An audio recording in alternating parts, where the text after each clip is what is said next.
একটা e-commerce automation শুরু হয় ল্যান্ডিং পেজ বানানো থেকে। তো আমরা কি করব? প্রথমে একটা ল্যান্ডিং পেজ বানাবো।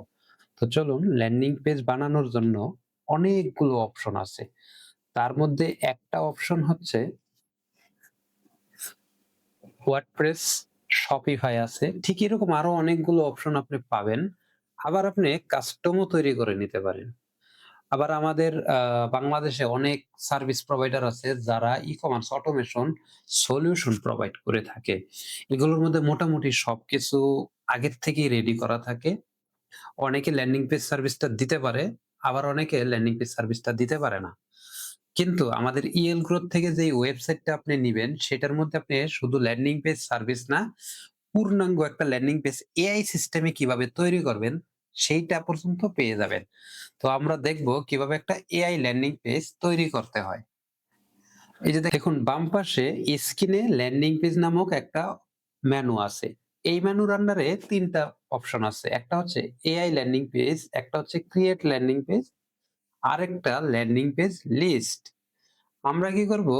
এআই ল্যান্ডিং পেজের ভিতরে যাব। এখানে একটা অর্ডার ফর্ম দেওয়া থাকবে। ঠিক আছে? এই অর্ডার ফর্ম এর কাজ কি?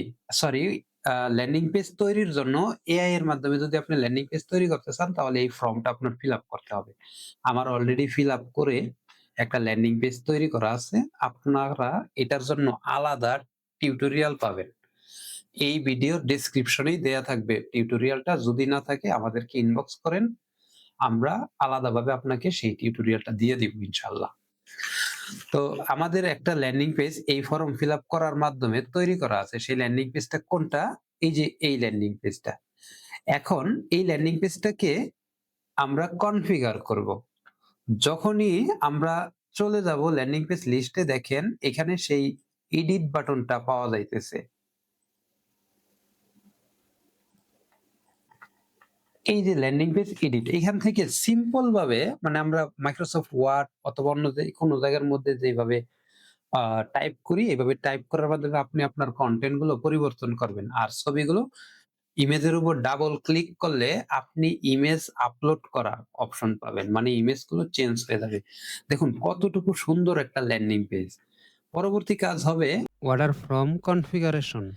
এইখানে দেখেন অর্ডার ফ্রম কনফিগারেশন। এটা একটু লং প্রসেস যার কারণে এটা ছোট ভিডিও হবে। বুঝাইতে পারতেছি না। তবে এটারও আলাদা একটা ভিডিও আমরা আপনাকে এই ভিডিওর ডেসক্রিপশনে দিয়ে দিব ইনশাআল্লাহ। তো আমি ধরে নিলাম যে ল্যান্ডিং পেজের এই ল্যান্ডিং পেজটা কমপ্লিট হয়ে গেছে। এই ল্যান্ডিং পেজ দিয়ে আমাদের দ্বিতীয় কাজ, এই ল্যান্ডিং পেজ ব্যবহার করে যেই প্রোডাক্টে অর্ডার নিতে চাইতেছি আমরা, সেই প্রোডাক্টটা আমাদের ক্রিয়েট করতে হবে। কিভাবে? দেখুন এখানে প্রোডাক্ট নামে একটা অপশন আছে। ঠিক এখানে গিয়ে দেখবেন এড প্রোডাক্ট। এড প্রোডাক্টে ক্লিক করলে এখানে প্রোডাক্টের নাম দিবেন। এইখানে প্রোডাক্টের ছবি দিবেন, আপলোড করবেন। এটা কোন সেলার মানে এই প্ল্যাটফর্মে আপনি মাল্টি সেলার নিয়েও কাজ করতে পারবেন। আবার প্রতিটা সেলারের আন্ডারে মাল্টিপল শপও থাকতে পারবে। এবং আপনি কোন ব্র্যান্ডের প্রোডাক্টটা সেল করতে চাইতেছেন এগুলো আপনি নিজেই বানাইতে পারবেন। ক্যাটেগরি কি? এই যে এটা। এটার সাব ক্যাটেগরি কি? এটা। চাইল্ড ক্যাটেগরি যদি থাকে তাহলে দিবেন। এখানে প্রোডাক্ট ডেসক্রিপশন দিবেন, প্রোডাক্ট শিপিং এবং রিটার্ন পলিসিটা লিখে দিবেন। এরপরে পারচেজ প্রাইস মানে আপনি প্রোডাক্টটা কত করে কিনতেছেন এবং সেল প্রাইস মানে কত টাকায় সেল করবেন। যদি আপনি ডিসকাউন্ট বা মোট কথা একটা প্রোডাক্ট বানানোর যে প্রসেসটা সেই প্রসেসটা এখানে ফিল আপ করলে আপনার একটা প্রোডাক্ট তৈরি হয়ে যাবে। ঠিক এমনি ভাবে যতগুলো প্রোডাক্ট আছে আপনার মানে আপনি যতগুলো প্রোডাক্ট নিয়ে বিজনেস করেন সেই প্রোডাক্ট গুলোকে একটা, একটা করে আপনি এভাবে আপনার ই-কমার্স ওয়েবসাইটে এড করবেন। এড করার পরের পিক্সেল সেটআপ করা। যেহেতু আমরা ল্যান্ডিং পেজ তৈরি করে ফেলছি, এমনকি সেই ল্যান্ডিং পেজের জন্য প্রোডাক্টও তৈরি করে ফেলছি। মানে আমরা সেলের জন্য প্রস্তুত। এখন আমাদের সেলস এর প্রসেসটা কমপ্লিট করতে আমাদের pixel setup server side tagging করতে হবে। এটা একটা লম্বা প্রসেস। এই ভিডিওর ডেসক্রিপশনে আমি লিংকটা দিয়ে দিব ইনশাআল্লাহ। ওই ভিডিও লি ওই ভিডিওটা দেখে আপনি আপনার বেশি কঠিন না, একদম সহজ কিন্তু একটু লম্বা প্রসেস। কয়েকটা ক্লিক করে আপনি আপনার পিক্সেল সেটআপটা কমপ্লিট করে ফেলতে পারবেন। এমনকি সার্ভার সাইড ট্র্যাকিং সহ। এরপরে আপনার যেটা লাগবে, যখন আপনার পিক্সেল সেটআপ কমপ্লিট হয়ে যাবে, তখন তো আমাদের অ্যাড রান করতে হবে। একটা রান করার পরে যে অর্ডার আসবে সেটা আমরা কিভাবে ম্যানেজ করব? এই অর্ডারের সাথে আমাদের কি, কি প্রয়োজন হবে?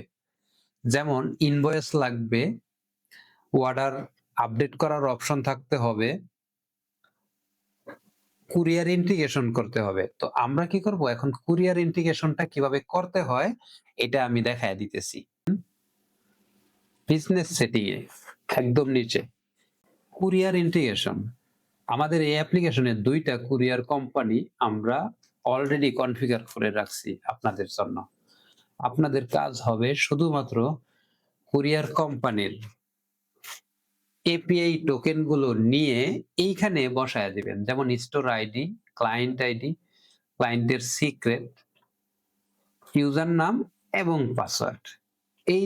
এই জিনিসগুলো যদি বসায়া দেন পাঠাও থেকে নিয়ে, তাহলেই আপনার কুরিয়ার ইন্টিগ্রেশন এর কাজ শেষ। পরবর্তীতে অর্ডার ম্যানেজমেন্ট এর সময় আপনি কি করবেন? ওই কোন কুরিয়ারে মালটা দিতে চাইতেছেন সিলেক্ট করে দিলেই যখন অর্ডারটা কনফার্ম করবেন, আ কুরিয়ারে এন্ট্রি দেওয়ার অপশন পাবেন। তো একটা ক্লিক করে আপনি কুরিয়ারে এন্ট্রি দিয়ে দিতে পারবেন। তো সেই প্রসেসটা কিভাবে করতে হয় চলেন আমরা এখন দেখি। আমি গেলাম ইউজার অর্ডার। ইউজার অর্ডার মানে হইতেছে আপনার ল্যান্ডিং পেজ অথবা ওয়েবসাইট থেকে যে অর্ডার গুলো আসবে সবগুলো এখানে থাকবে। এবং সেই অর্ডার গুলোকে প্রসেস করতে হবে আমাদের। কিভাবে? এই এডিট বাটনে ক্লিক করার মাধ্যমে এইখানে দেখেন ইউজারের নাম মানে যে অর্ডার করছে অর্ডারকারীর নাম পাবেন, তার ফোন নাম্বারটা পাবেন। তার যদি ইমেইল না থাকে তাহলে তার নাম্বার দিয়ে একটা র‍্যান্ডম ইমেইল আমরা ভিতর থেকে জেনারেট করি। এটা প্রয়োজন পড়ে না। আচ্ছা। এরপরে তার অ্যাড্রেসটা, সে যেই অ্যাড্রেসটা দিছে, যেমন আমার ক্ষেত্রে এই অর্ডারটা আমুয়াকান্দা, ফুলপুর থেকে এসেছে। তো এখন ডেলিভারি অ্যাড্রেস কি? এটা হচ্ছে কুরিয়ার কোম্পানির ডেলিভারি অ্যাড্রেস। এটা কোথায়? রংপুর, পাবনার। মানে একটা এখান থেকে দেখবেন যে এটা কোন এরিয়ার। সেই অনুযায়ী আপনি এখানে কুরিয়ারের জন্য জোন সিলেক্ট করবেন, সিটি সিলেক্ট করবেন। এরিয়াটা বাধ্যতামূলক না। অনেক সময় এরিয়া খুঁজে পাওয়া যায় না। আপনি জোন আর সিটি আর জোনটা সিলেক্ট করে দিলেই পাঠাও বুঝতে পারবে যে এটা কোন জায়গায় দিতে হবে। কারণ এখানে যেই কথাটা থাকবে না, সেই কথাটা পাঠাবে যাবে। আচ্ছা, এখন হইতেছে চাইলে আপনি অর্ডারের মধ্যে নতুন প্রোডাক্ট এড করতে পারবেন।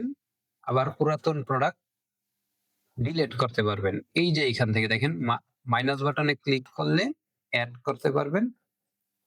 ঠিক এমনি ভাবে আপনি মানে প্রোডাক্টটাকে আপডেট করতে পারবেন। আপডেট শেষে আপনি কি করবেন? এটাকে অর্ডার স্ট্যাটাস কনফার্ম শিপ আপনার করতে হবে না, আপনি কনফার্ম করে দিবেন। ডেলিভারি যদি কাস্টমার প্রোডাক্ট হাতে পাওয়া যায় তাহলে অটোমেটিক্যালি ডেলিভারি এখানে হয়ে যাবে।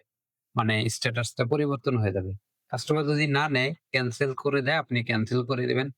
যদি কাস্টমার সাকসেস হয় মানে একদম প্রোডাক্টটা হাতে পায়া টাকা পয়সা পর্যন্ত কমপ্লিট হয়ে গেছে। এটা হইতেছে সাকসেস। তো এই প্রসেস গুলোর পরে আর কি লাগে? আরেকটু কাজ বাকি আছে। কি কাজ বাকি আছে?